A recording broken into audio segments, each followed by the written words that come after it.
असतंय होय तानाजीराव? अहो मग तुम्ही सांगा कसं असतंय ते हा? अहो कंच बी चिलकत जमिनीवर ठेवून घाव घातल्यावर ते तुटणारच किंवा अहो मग चिलखत चांगलं आहे हे समजणार कसं? राव चिलखताची परीक्षा अंगावर घालून करते मग तेच तर रे.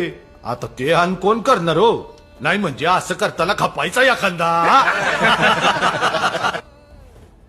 आणा हे बघा राज, हे ना हे हिकून असा हात घालायचा.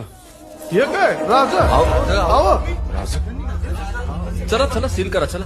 अहो या चिलखताची परीक्षा घ्या. आता सगळ्यात जोमदार हात कोणाचा? तान्हाजीराव या या बख्तराची परीक्षा घ्यायची आपल्याला.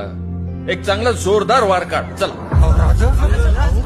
नाही नाही राज, हे असलं बापाच्याने बी व्हायचं नाही. तान्हाजीराव आपल्याला चिलखताची परीक्षा घ्यायची, वार काढा. तानाजीराव नाही राज. तान्हाजीराव आमची आज्ञा आहे, वार काढा नाहीतर आज्ञा मोडली हे मान्य करा.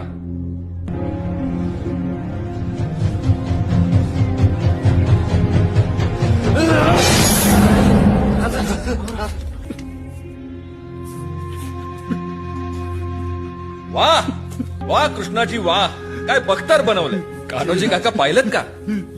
पण राज ते बघा काय झालंय. हा?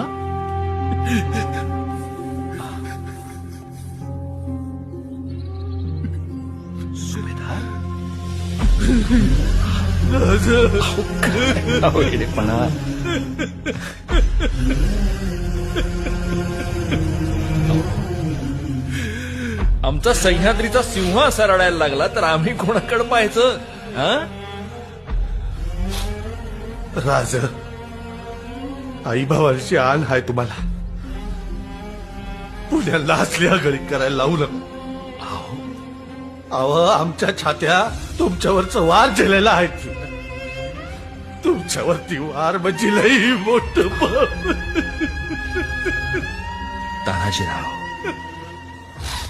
तान्हाजीराव जेवढा भरोसा आम्हाला कृष्णाजींच्या बख्तरावर आहे तेवढाच भरोसा तुमच्या हातावरही आहे. बख्तर आम्हाला वाचवेलच, पण आमच्या तान्हाजीरावांचा हात आम्हाला अपाय करणार नाही हे ठाऊक होतं आम्हाला.